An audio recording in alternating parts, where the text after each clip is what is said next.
Hi all, welcome to football arena. FIFA club world കപ്പിന്റെ quarter ഫൈനലിൽ ഒരു കിടിലൻ പോരാട്ടമായിരുന്നു നമുക്ക് ഏവർക്കും കാണാൻ കഴിഞ്ഞിരുന്നത്.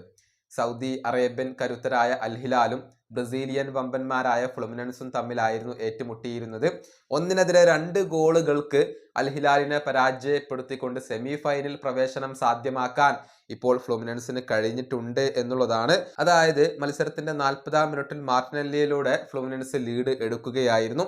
പക്ഷേ 51-ാമത്തെ മിനിറ്റിൽ ബ്രസീലിയൻ താരമായ മാർക്കോസ് ലിയനാർഡോ അൽ ഹിലാലിന് വേണ്ടി സമനില ഗോൾ കണ്ടെത്തി എന്നുള്ളതാണ്. പക്ഷേ 70-ാമത്തെ മിനിറ്റിൽ ഹെർക്കുലീസിന്റെ ഗോൾ പിറക്കുകയായിരുന്നു. ഇതോടുകൂടിയാണ് ഫ്ലുമിനൻസ് വിജയം സ്വന്തമാക്കിയിട്ടുള്ളത്. മത്സരത്തിലെ മാൻ ഓഫ് ദി മാച്ച് പുരസ്കാരം സ്വന്തമാക്കിയത് ഹെർക്കുലീസ് ആണ്.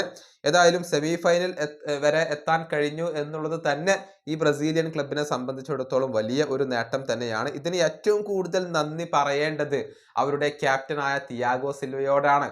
40-കാരനായ തിയാഗോ സിൽവ മികച്ച പ്രകടനമാണ് ഇതുവരെ നടത്തിയിട്ടുള്ളത്. അദ്ദേഹത്തിന്റെ പ്രകടനത്തിന്റെ കണക്ക് നമുക്കൊന്ന് പരിശോധിക്കാം. ആകെ 4 മത്സരങ്ങൾ കളിച്ചു. 90% പാസ് അക്യുറസി വരുന്നത്. 202 പാസുകൾ, 182 എണ്ണവും വിജയത്തിലേക്ക് എത്തി. അതുപോലെ തന്നെ ഡുവൽസിന്റെ കാര്യത്തിൽ 75% എഫിഷ്യൻസി. അതുപോലെ തന്നെ ഏരിയൽ ഡുവൽസിന്റെ കാര്യത്തിലും 79% എഫിഷ്യൻസി. 24 ടാക്കിളുകൾ, 7 ഇന്റർസെപ്ഷനുകൾ. എടുത്തു പറയേണ്ട കാര്യം, ഒരൊറ്റ തവണ പോലും ആർക്കും അദ്ദേഹത്തെ ഡ്രിബിൾ ചെയ്തുകൊണ്ട് മറികടക്കാൻ കഴിഞ്ഞിട്ടില്ല എന്നുള്ളതാണ്. അതായത് അദ്ദേഹത്തെ ഡ്രിബിൾ ചെയ്യാൻ ഇതുവരെ ഫിഫ ക്ലബ്ബ് വേൾഡ് കപ്പിൽ ആർക്കും സാധിച്ചിട്ടില്ല. 2 ഫൗളുകളാണ് അദ്ദേഹം വഴങ്ങിയിട്ടുള്ളത്.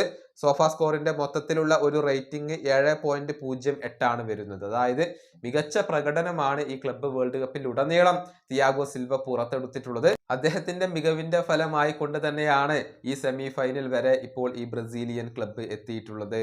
ഈ വീഡിയോയുടെ അവസാനിപ്പിക്കുന്നു. അടുത്തൊരു വീണ്ടും കാണാം.